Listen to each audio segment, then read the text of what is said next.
Bonjour, moi, c'est Mitch. Je vous fais part d'un phénomène qui m'a fait plonger ici. Je n'ai rien trouvé qui en parle sur le net, ni dans les livres de l'asile, ni nulle part ailleurs, alors j'espère que quelqu'un d'autre que moi a vécu la même chose. S'il vous plaît, une réponse, une seule. C'était il y a 2 mois déjà, nous venions d'emménager dans notre nouvelle maison. J'ai 22 ans, et mon frère Edwin a le même âge, à vrai dire, nous sommes de faux jumeaux, nés le même jour, mais nous ne nous ressemblons absolument pas. J'ai les cheveux noirs et courts, lui les a bruns et mi-longs.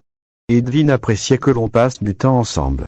Il faut savoir que cela fait bientôt 10 ans que nous ne nous sommes pas revus, et l'idée de partager une chambre nous ravit tous les deux. La soirée a été longue. Nous avons déballé nos affaires, et nous avons immédiatement été nous coucher. Nous avons travaillé environ 5 heures sans faire la moindre pause, nous avions bien mérité une bonne nuit de sommeil, non ? Tout se passait à merveille dans cette maison, jusqu'à cette fameuse semaine où j'ai entendu des piétinements, de petits pas furtifs et rapides. Sachant que de nombreux rats habitent cette vieille maison, je n'ai pas pris peur, et me suis juré d'appeler le dératiseur le plus tôt possible. J'en ai parlé le lendemain à Edwin, qui m'a confirmé que des bestioles pouvaient entrer dans la maison par le petit soupirail de la cave. Cette nuit-là cependant, je fus réveillé par un petit bruit sourd. Quelqu'un avait ouvert la fenêtre, j'étais sûr de l'avoir fermée. Je balayais la salle du regard, et vis que Edwin dormait encore. Je ne voulais pas le réveiller, je fermai donc la fenêtre et dormis d'un soleil le reste de la nuit. Je me souviendrai toujours de cette nuit-là, j'avais à peine dormi, et je me levai d'une humeur à faire griller des chats sur le trottoir. À peine arrivé dans la cuisine, je fus accueilli d'un cri, car Edwin hurla en me voyant. Il se précipita dans la salle de bain, et me rapporta un miroir. Je poussai un cri moi aussi. J'avais une large balafre sur la joue. Je n'avais aucune idée de comment c'est arrivé, je n'avais rien fait de dangereux cette nuit, et je n'avais rien hier soir pourtant. Edwin a toujours été le plus rapide de nous deux. En quelques minutes à peine, nous étions à l'hôpital. On m'a posé une dizaine de points de suture à même la chair, sans anesthésie. Je n'ai jamais eu aussi mal de toute ma vie. À la fin, j'avais l'impression d'avoir la joue en flammes, et Edwin, prenant tout à la rigolade, ne se gênait pas pour me balancer quelques blagues durant tout le trajet jusqu'à la maison. Cette nuit-là, j'avais choisi de faire attention. Edwin me conseilla en rigolant de mettre du coton sur mes joues, histoire de les protéger. N'ayant plus de coton, et voulant retrouver une complicité avec mon frère, je décidai de me scotcher des éponges sur les 2 joues, au moins, aucun risque que quelque chose m'arrive. Et pourtant, le lendemain matin, je n'arrivais même plus à me lever. J'avais une grosse douleur au niveau du ventre. Edwin me taquinait, me disant que c'était parce que j'avais pris 4 parts du gâteau d'hier. Foutu gâteau, il aura eu ma peau. Edwin releva finalement la couette pour voir ce que j'avais, car cela semblait sérieux. Alors qu'il découvrait ce qu'on m'avait fait, je le vis subitement blêmir. J'avais un trou béant au milieu du ventre. Plusieurs minutes plus tard, j'étais à l'hôpital, où je fus rapidement anesthésié et opéré.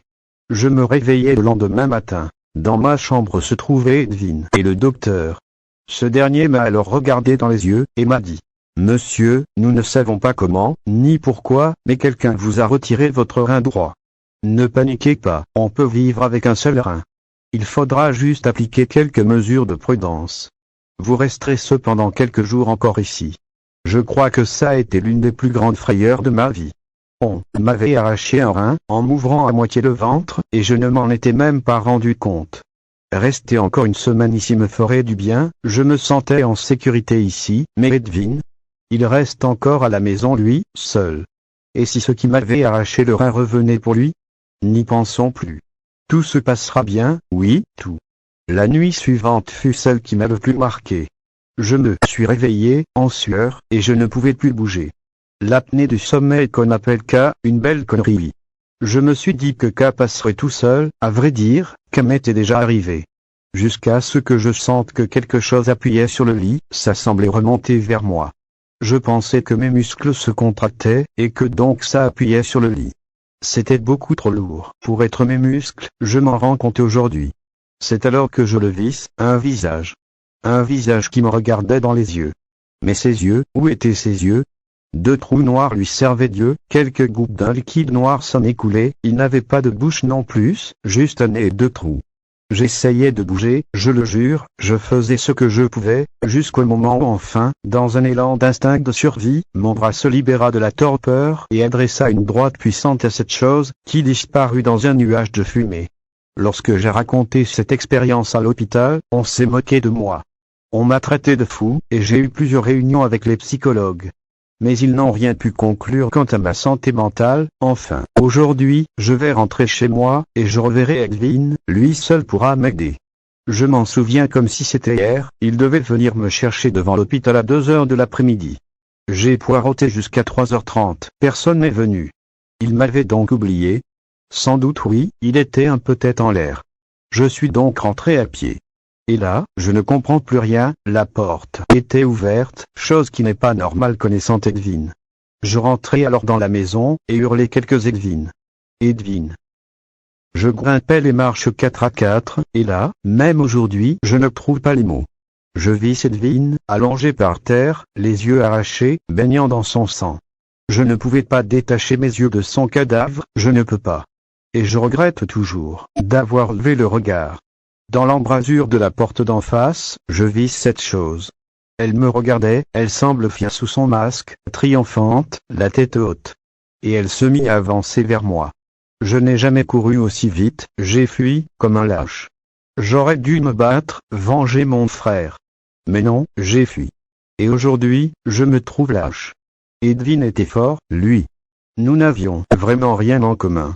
Aujourd'hui, je ne vous demande qu'une réponse, une seule réponse. Qu'est-ce qui a tué mon frère? Sans savoir ce qu'elle était, j'ai apaisé mon esprit en mettant un nom sur la chose. Je l'ai appelé Jack sans yeux.